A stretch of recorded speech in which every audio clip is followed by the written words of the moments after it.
Assalamualaikum warahmatullahi wabarakatuh. Ya, jumpa lagi ya dengan tutorial penggunaan software kasir web.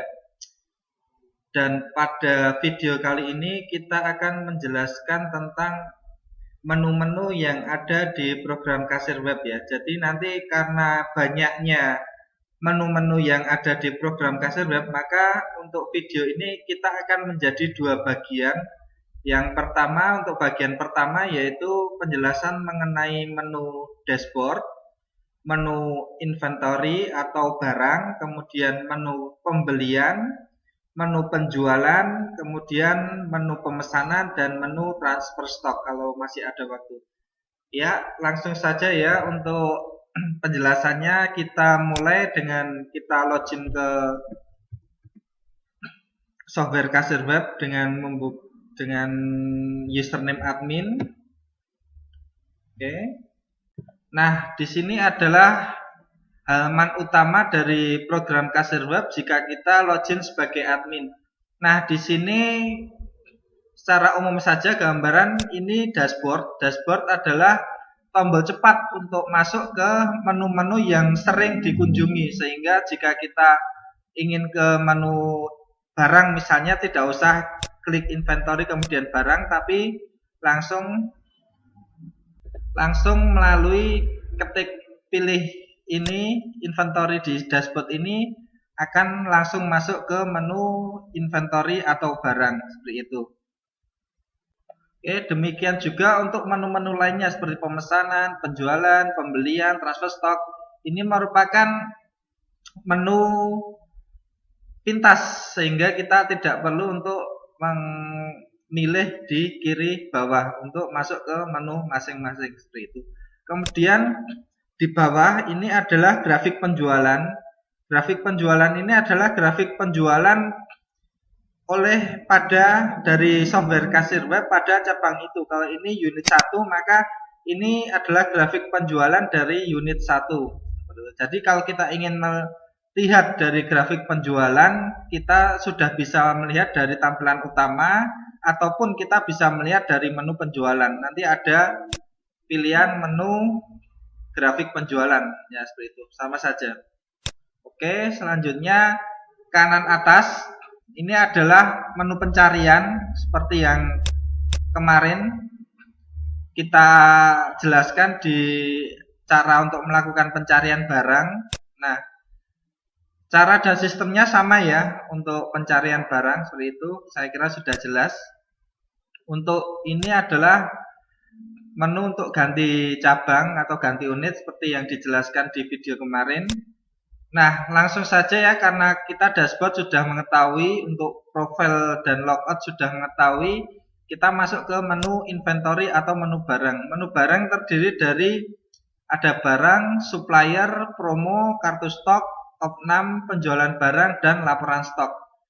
Oke, kita masuk satu-satu ya dari item barang. Nah, item barang menu ini adalah semua menu inventory yang ada di toko atau cabang di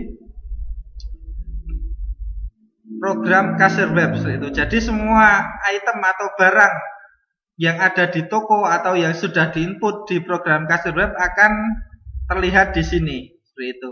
Di sini ada halaman 1 sampai 1322. Maksudnya ada 1332 halaman dengan 10 halaman per 10 item per halaman. Jadi kalau kita ingin menampilkan 100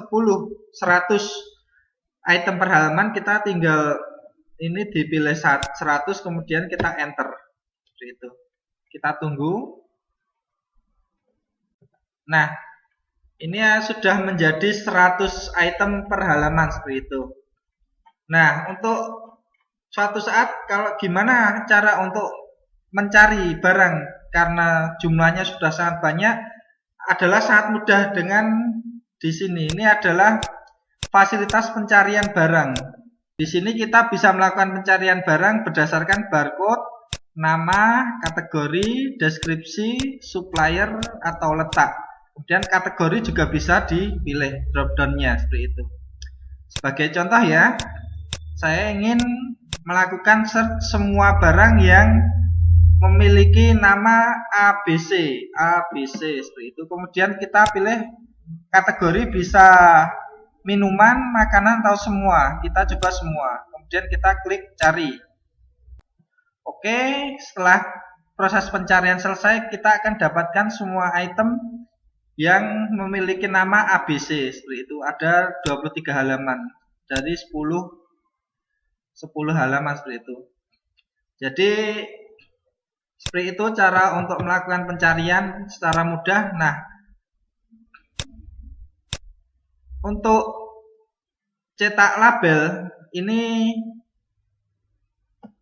berfungsi untuk melakukan cetak dari barcode dari barang. Maka kita perlu untuk memilih yang kita cetak ya. Contoh seperti ini, kita pilih.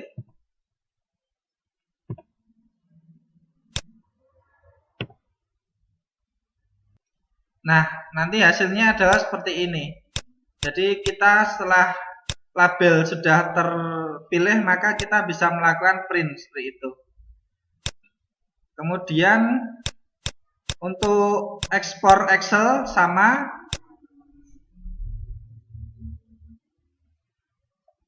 Di mana kita bisa melakukan ekspor dari semua item barang yang sudah kita filter, atau kalau belum terfilter ya berarti semua barang bisa kita ekspor ke dalam format Excel. Sebagai contoh ini saya ABC tadi yang sudah saya search, saya ekspor ke Excel. Seperti itu. Oke, saya coba, saya langsung open ya. Oke. Nah, maka semua item barang dengan tulisan ABC akan sudah terekspor ke bagian Excel seperti itu. Jadi kalau kita ingin membackup data atau ingin melakukan manipulasi data dengan Excel, atau kita butuh laporan dalam format Excel, kita bisa dengan mudah melaksanakannya dengan fitur ekspor Excel seperti itu. Nah, untuk tombol Excel stock ini hampir sama dengan export Excel, tapi ini hanya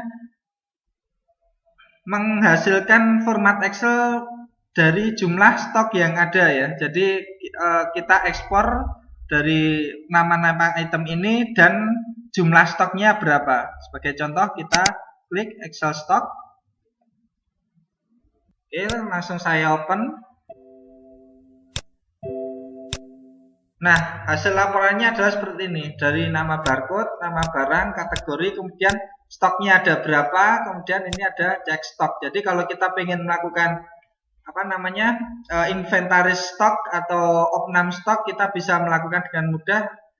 Pertama kita ekspor dulu, kemudian kita print aja laporan ini, kemudian kita cek barang satu-satu, kemudian apakah stoknya ini benar atau salah seperti itu. Oke. Yang perlu kita ketahui lagi adalah ini hampir sama ya, nanti di semua menu itu hampir sama yang namanya ini tanda seperti apa ya,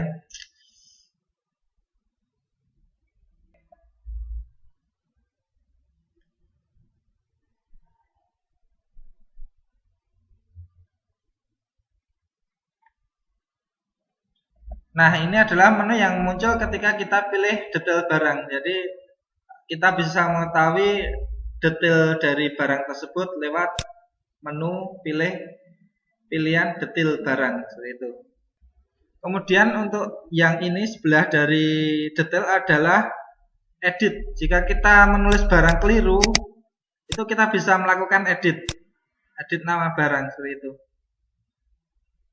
Oke, ini adalah tampilannya dari menu edit barang seperti itu. Jadi kita bisa melakukan editing dari barang seperti yang ada di dalam data barang, kemudian disimpan seperti itu.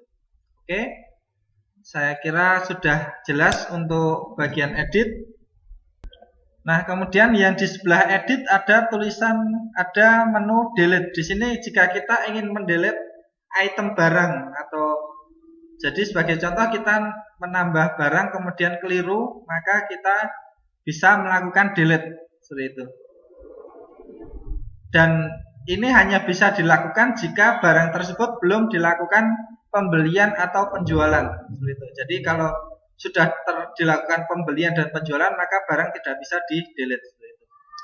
Oke, saya kira sudah jelas. Kemudian kita masuk ke bagian tambah. Untuk tambah, menu tambah digunakan untuk menambah barang baru. Jadi kalau ada barang yang baru, kita bisa melakukan penambahan barang. Seperti itu. Contoh saya masukkan satuan, itu satuan barang PCS atau apa, bisa dipilih. Ini nanti bisa dipilih dari menu referensi. Nanti untuk akan ada tutorial lagi ya untuk alur pembelian, penjualan, dan pemesanan. Jadi nanti yang untuk trainingnya adalah langsung kita kasih contoh alur pembelian sampai selesai sampai pembayaran utang, sehingga dari user tidak akan mudeng atau mengetahui bagaimana cara menggunakan software ini. Untuk sekarang saya hanya akan memberikan pengertian umum dari tiap-tiap menu yang ada seperti itu. Kemudian nama, ini adalah nama barang. Contoh ABC. Contoh Le Mineral aja. Le Mineral air putih 200 ml. Satuannya contoh pieces. Kemudian barcode, kita isi barcode dari barang tersebut. Sebagai contoh saja ya ini. Oke. Kemudian kita kasih letak di mana. Kategori ini juga sama, ini nanti kita memilih dari menu referensi. Jadi sebelum barang kita input, kita menambahkan dulu kategori-kategori barang dan kita nanti bisa tinggal memilih saja minuman. Oke. Status, apakah dijual, tidak dijual, disewakan, atau hadiah. Nah, kalau di sini dijual. Untuk tidak dijual berarti barang nanti tidak akan masuk di pilihan ketika ada penjualan seperti itu. Untuk disewakan sama, berarti dia barang akan disewakan. Untuk hadiah berarti barang hadiah. Untuk parent ini karena agak rumit, nanti akan ada bab tersendiri masalah parent ini. Dan ini tidak akan saya jelaskan di sini biar tidak semakin semakin membuat bingung seperti itu. Jadi saya menjelaskan secara umumnya dulu saja. Untuk parent nanti silahkan mengacu pada video tentang tambah barang dengan fasilitas parent seperti itu. Kemudian harga beli, kita masukkan berapa harga beli barang. Diskon pembelian kalau ada. Kemudian kita masukkan harga jual barang. Sebagai contoh 6.000 ya. Diskon penjualan kalau ada.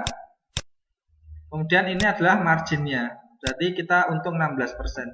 Sudah otomatis dihitung. Kemudian data tambahan.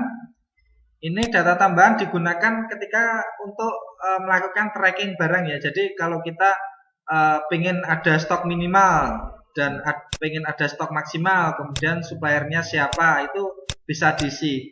Berat juga bisa diisi, kemudian PPN apakah ada atau tidak, kemudian gambar seperti itu. Kemudian setelah selesai kita lakukan proses simpan. Oke. Setelah kita melakukan proses simpan atau tambah data tadi berhasil dilaksanakan, nanti ada tulisan seperti ini di GDF. Penambahan data berhasil dilaksanakan. Berarti item yang kita masukkan tadi sudah masuk di sini. Nah, biasanya itu semua item yang baru saja kita input akan berada di halaman pertama dari menu seperti itu. Tapi karena ini tadi saya melakukan search ABC, maka untuk melihat yang tadi kita input bisa kita tulis Le Mineral dengan karena saya menggunakan ini dengan nama seperti itu. Kita langsung cari. Nah, hasilnya akan ini. akan muncul Le Mineral dengan barcode seperti ini, kategori minuman, harga beli ini, harga jual, stoknya 0 PCS karena kita belum melakukan pembelian seperti itu. Jadi setelah dilakukan pembelian nanti baru barang akan bertambah stok seperti itu. Nah, di sini saya akan mempraktekkan bagaimana cara untuk melakukan delete item karena ini tidak akan saya gunakan karena ini sebagai contoh, jadi saya langsung bisa melakukan delete. Oke. Nah, setelah saya melakukan delete juga sama. Ada tulisan penghapusan data berhasil dilaksanakan dan data ini dari hasil pencarian saya ini sudah tidak ada karena sudah saya delete seperti itu. Saya kira untuk jelas ya untuk kategori barang nanti akan kita kasih tutorial langsung dengan contoh faktur untuk kategori mulai dari masuk barang, penulisan barang, kemudian pembelian, kemudian pembayaran pembelian, kemudian retur pembelian, sehingga dari praktek akan diharapkan langsung mengetahui bagaimana untuk dilaksanakan di toko atau gudang Anda seperti itu. Jadi ini saya hanya akan memberikan pembahasan secara global dulu tentang fungsi-fungsi dari tiap menu yang ada seperti itu. Nah, kita masuk ke menu supplier. Nah, di menu supplier ini akan tampil semua supplier yang sudah kita inputkan dari supplier kita dari tiap pembelian yang kita lakukan. Karena ini adalah kita menu barang ya, jadi bisa juga penjualan, bisa pokoknya seluruh supplier, data supplier harus kita masukkan di sini. Nah, untuk menu-menu yang lain itu saya kira sudah jelas ya. Ini ada nama, kita pengen mencari nama supplier berdasarkan nama atau alamat. Kemudian untuk tombol ini sama saja, edit, kita coba ya. Nah, di sini adalah menu edit dari supplier. Jadi kita bisa melakukan edit nama supplier, kemudian alamat, dan sebagainya. Jangan lupa yang perlu untuk dimasukkan info supplier adalah nama suppliernya siapa, kemudian alamat yang ditanda centang tanda apa ini namanya merah ini, pangkat merah apa namanya, bintang merah. Nah, ini harus dimasukkan supaya bisa terinput seperti itu. Kemudian simpan. Oke. Sekarang kita mencoba untuk tombol menu delete sama ya. Jadi penggunaannya sama. Delete berarti delete data. Kalau ini berarti edit data. Nah, fungsi dari menu ini adalah ketika menu pembelian maka kita perlu untuk menginput nama suppliernya, sehingga kita setelah kita sudah memasukkan nama supplier di menu ini maka kita tidak perlu untuk memasukkan lagi nama supplier, sehingga kita bisa memilih dari drop down, nanti ada contohnya dari supplier-supplier yang ada seperti itu. Oke, di sini saya akan menjelaskan bagaimana cara umum tambah supplier ya. Nanti di tutorial alur pembelian atau penjualan nanti akan saya kasih contoh bagaimana cara untuk menambah supplier dari menu pembelian atau penjualan. Dan di sini juga bisa tambah dari menu supplier seperti itu. Tambah. Nah, di sini kita bisa memasukkan nama supplier yang perlu untuk kita tambah datanya di dalam aplikasi seperti itu. Yang pertama nama supplier siapa, kemudian NPWP, kemudian alamat, kemudian kota kita pilih, provinsi kita pilih. Ini kalau karena bentuk pilihan maka kita bisa menambahkan ini dari menu referensi, sama dengan yang bagian inventory tadi untuk kategori dan sebagainya, kita bisa menambahkan ini di menu referensi seperti itu. Setelah selesai maka kita pilih simpan ya, karena saya tidak akan melakukan penambahan data maka saya pilih batal untuk membatalkan yang sudah kita input tadi seperti itu. Oke, saya kira untuk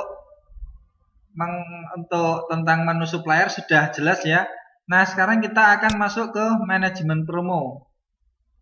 Di sini sama juga ada edit, ada delete. Di sini nanti kita bisa memberikan promo dari penjualan dari toko kita seperti itu. Sebagai contoh ini ada yang tulisannya beli 1 gratis 1, kemudian beli 2 gratis 1 botol. Nah, ini ada tipe-tipe juga untuk promo-promo yang bisa dipilih dan ini ada banyak ya tipe-tipe promonya. Nah, jika kita memilih kode tambah ada bermacam-macam tipe promo seperti itu, ada diskon formula, free item, gift, SP plus X, special diskon dan lain sebagainya. Nah, ini karena bahasanya agak mendalam untuk fasilitas promo ini, nanti kita akan ada video tersendiri tentang manajemen promo seperti itu. Tapi yang jelas ini untuk kalau kita ingin mengadakan promo, kita bisa masuk ke menu manajemen promo ini, kemudian kita bisa menambahkan promo yang kita inginkan seperti itu. Oke, kemudian kita masuk ke kartu stok. Nah, berikut adalah tampilan dari kartu stok atau catatan riwayat stok barang di program kasir web Enigma. Di sini sama juga ada fasilitas pencarian stok yang atau inventory atau barang yang kita inginkan. Kemudian di sini ada kolom yang nama produk, barcode, kategori, HPP, harga pokok pembelian dan harga jual, supplier, konversi dan stok. Stoknya ada berapa? Nah, di sini kita bisa juga karena ini adalah catatan riwayat stok barang, kita bisa juga melihat detail dari stok barang tersebut. Nah, kita pilih detail dari kartu stok. Nah, di sini kita akan mengetahui kartu stok dari nama barang yang sudah kita pilih tadi, Kenjinet dendeng 50 gram sebagai contoh. Kemudian satuan pieces anak, ini jika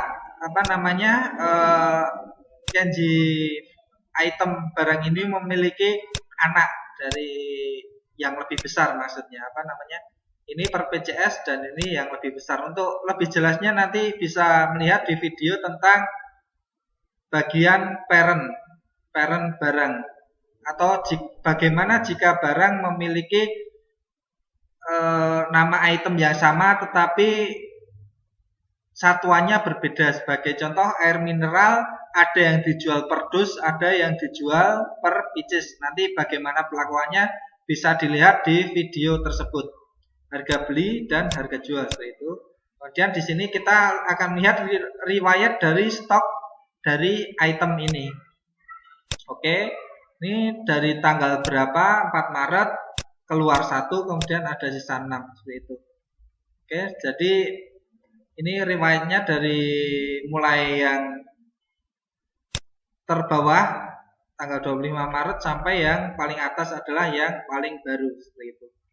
Oke, saya kira sudah jelas untuk riwayat kartu stok. Jadi kalau kita ingin mengetahui bagaimana sih riwayat dari barang-barang atau berapa saja, tanggal berapa saja, keluar berapa saja, kita bisa melihat dari kartu stok seperti itu.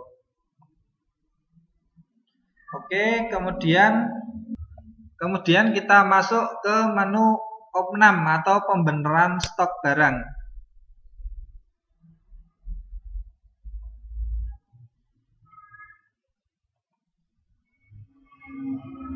Nah, menu opnam ini digunakan untuk melakukan pembetulan atau koreksi dari stok barang yang berada di aplikasi dengan yang di real time seperti itu. Sebagai contoh, ini aja sama saja ya fasilitas pencarian untuk lebih mempermudah. Sebagai contoh, ini Bon KB level 15 original 45 gram. Ini di stoknya ada 174 botol di aplikasi. Nah, ketika kita cek di real life ternyata hanya ada 150. Maka kita perlu membenarkan di aplikasi yang 174 ini kita ganti dengan 150 gitu. Nah, ini stoknya 175 menjadi 150 sebagai contoh ya. Kemudian ini jenis opnam atau reject. Seperti itu. Kalau reject berarti kan barangnya reject, seperti itu. Kemudian kita simpan. Oke. Nah, setelah disimpan, maaf tadi, stoknya akan berubah menjadi 150 botol, seperti itu. Nah, lalu bagaimana kita untuk mengetahui riwayat dari bon cabai tadi? Ini kan tadi berarti sudah kita kurangi 20 karena yang aslinya sekarang 150. Berarti yang 20 tadi apakah ada catatannya? Itu kan tanda tanya kita. Nah, untuk mengetahui apakah ada catatan atau tidak, kita bisa melihat dari kartu stok dari bon cabai tadi, seperti itu. Oke. Nah, ketika kita masuk ke menu laporan stok, kartu stok maksud saya, akan kita lihat bahwa yang paling atas adalah bon cabai yang baru saja kita ubah karena kita opnam tadi. Nah, ketika kita lihat di detail dari item barang bon cabai tersebut, maka akan terlihat bahwa pada tanggal 12 April 2017 ketika kita melakukan opnam, ada keterangan opnam barang. Nah, keluarnya 24, sisanya 150. Berarti ada 24 barang yang kita opnam. Nah, seperti itu. Saya kira sudah jelas ya untuk opnam barang. Kemudian kita masuk penjualan barang. Nah, menu laporan penjualan barang ini digunakan untuk mengetahui bagaimana sih keadaan dari penjualan yang kita laksanakan per kategori ya. Sebagai contoh, kita ingin mengetahui bagaimana penjualan minuman, apakah barangnya yang kita jual itu tidak bergerak atau not move, barang apa saja. Yang slow move itu laku 1 sampai 25, medium move laku 26 sampai 50, atau fast move laku lebih dari 50. Kita pilih contoh ya, not move. Kemudian kita bisa melakukan pemilihan tanggal. Jadi contoh kita bulan ini yang tidak bergerak itu apa saja barang dalam kategori minuman. Kita lakukan pencarian. Nah, setelah kita lakukan pencarian, ternyata tidak ada yang not move dari kategori minuman. Berarti paling tidak dalam bulan ini ada satu barang yang terjual, seperti itu. Kemudian kita bisa milih slow move, medium move, atau fast move, dan sebagainya. Nah, kita juga bisa hanya menyertakan hanya kategori saja. Jadi ini not move, slow move-nya tidak kita pilih, maka kita bisa juga mendapatkan hasilnya. Sebagai contoh, kita ingin mengetahui laporan penjualan dari kategori minuman, seperti itu. Maka kita tinggal pilih kategori minuman, kemudian pilih jenis. Karena kita tidak membutuhkan barang itu laku banyak atau tidak, langsung saja pilih cari, seperti itu. Nah, dari sini akan kita lihat bahwa ABC Squash ini jumlah terjualnya paling banyak, seperti itu untuk periode yang sudah kita pilih, seperti itu. Ranknya kita bisa pilih, custom juga bisa, dari tanggal berapa. Nah, dari tanggal November 1 November sampai April 12 sebagai contoh, kita apply, kemudian kita pilih, seperti itu. Nah, kita akan mendapatkan sesuai dengan yang kita inginkan data-data untuk laporan penjualan barangnya. Kemudian fasilitas cetak sama Excel sama ya, jadi kita mencetak hasil dari pilihan yang sudah kita masukkan tadi atau melakukan ekspor ke Excel. Kemudian saya kira untuk menu laporan penjualan barang sudah jelas ya. Nah, kita masuk ke bagian menu terakhir dari inventory, yaitu laporan stok.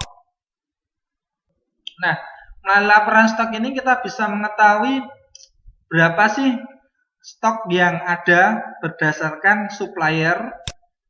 Bisa kita pilih berdasarkan supplier, berdasarkan kategori, kemudian barang di bawah stok minimal atau di atas stok maksimal.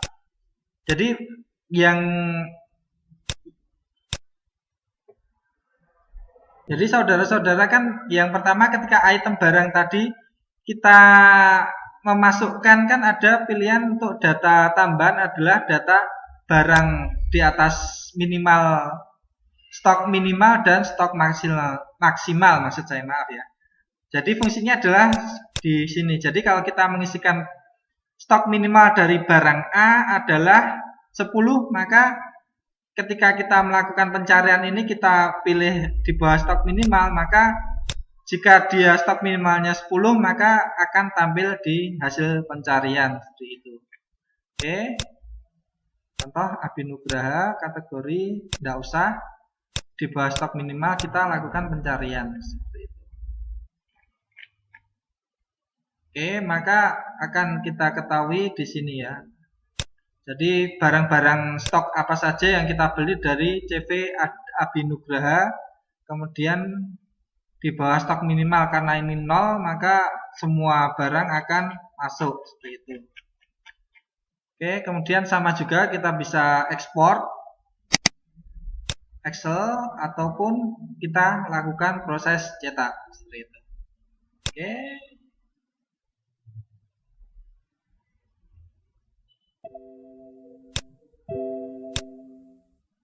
Nah, seperti ini. Stok minimal, stok maksimal, stok. Nah. Oke.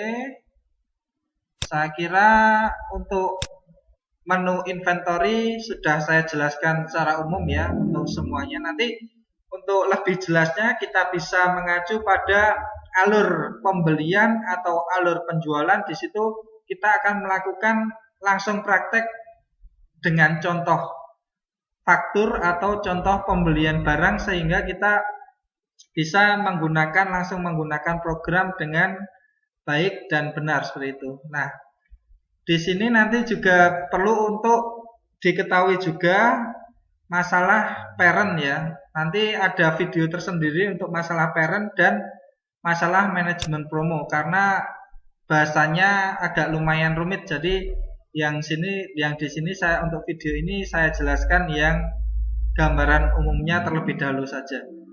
Demikian dari saya, jika ada kesalahan saya mohon maaf dan sampai jumpa di tutorial video selanjutnya. Wassalamualaikum warahmatullahi wabarakatuh.